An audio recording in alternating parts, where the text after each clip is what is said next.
Again, I thought they gave that up 2 weeks ago. There was a new report this week that he used it in a separate chat that included some family members. It's all just the same old stuff from the media.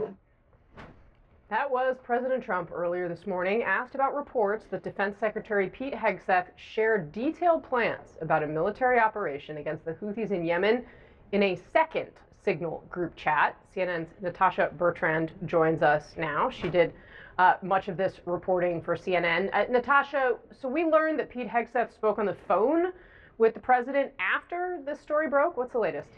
Yeah, Casey, so our Caitlin Collins reported that last night after these stories broke in the New York Times and CNN that Hegseth had used Signal a second time to discuss sensitive military plans against the Houthis. Donald Trump and Hegseth did speak by phone. It's not clear exactly how that conversation went at this point, but it did apparently touch upon these stories, as well as, of course, the firings of 3 top officials at the Pentagon just last week and kind of all of the drama that has ensued from that. But Trump, he is standing by Hegseth, at least publicly at this point. He said that he believes Hegseth is doing a great job, quote, everybody's happy with him, and he said it's fake news, also attributing a lot of the stories to disgruntled former employees, something that Hegseth is saying as well as a reason why all of this is coming out right now. Here's a bit of what he said earlier.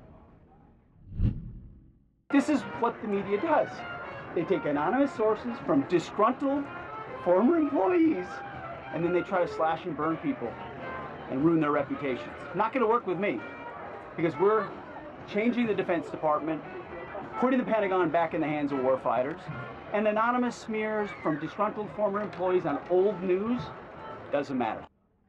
So we should note here that 2 of those former disgruntled employees, as he describes them, were actually hired by Secretary Hegseth, brought in by him to the Pentagon for these senior roles. They are not staying quiet. They released a statement over the weekend saying that they were being slandered, denying that they had leaked anything. And of course, the Pentagon's former top spokesperson, John Olliott, also released a very scathing op-ed in Politico last night saying that there has been a, quote, total meltdown at the Pentagon over the last month because of Secretary Hegseth. Casey. Yeah, and worth underscoring there, Natasha, that was not anonymous, as Pete Hegseth was just saying there. Natasha Bertrand, thanks so much for your reporting. Really appreciate it.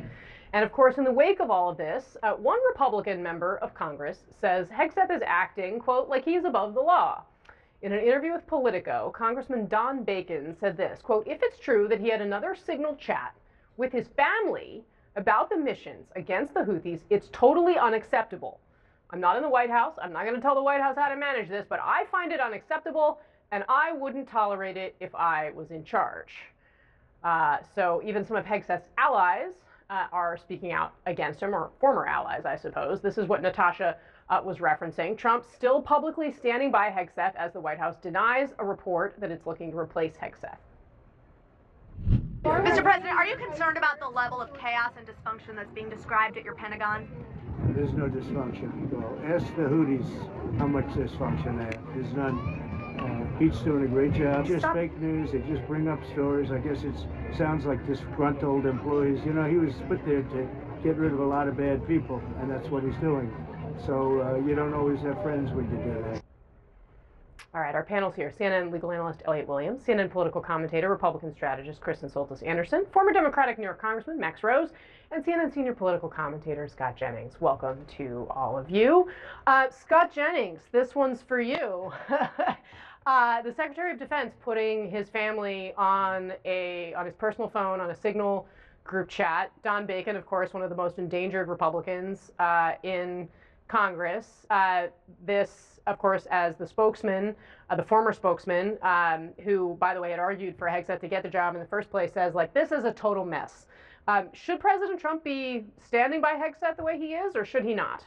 Well, a couple things. One, on the Signal issues, I mean, I think the White House initially, when the story first came out a few weeks ago, acknowledged it was a mistake to use Signal. So that's number one. Number two, based on the people I've spoken to in the White House today, there is no way they are going to throw Hegseth overboard over this. They will double down on this. They will dig in. That's not the way things work in Trump world. I spoke to someone who'd spoken to the president today, and what you saw publicly is what you're also hearing privately, that he is not interested in giving the media or the Democrats a win here over this Signal Gate issue. So my expectation is they're going to stick with Hegseth, at least for now, and double down on the fight over these signal issues, which they consider to be over with and not that big of a deal. Okay, so they think that they don't want to give Democrats a win. But Elliot Williams, my question is, like, if, this is what we're reporting, right? That it was a signal chat, personal phone, members of his family. So again, separate from like the national security officials who all had security clearances, right? And were like allowed to see a lot of the information, presumably.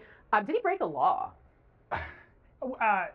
He certainly violated the standards for handling information and maybe broke the law. Now the question is, what do you do about it? And I just, and picking up on your point, Scott, when it comes to the questions of his competence to serve, it always goes quickly to, well, they don't want to give Democrats a win, or, well, we came out of Joe Biden and Lloyd Austin, therefore somebody else should be Secretary of Defense. No one is making a compelling argument for Pete Hegseth's competence to be Secretary of Defense. And the choice is not necessarily Lloyd Austin or Pete Hegseth. It's Lloyd Austin or any Republican. But that's right.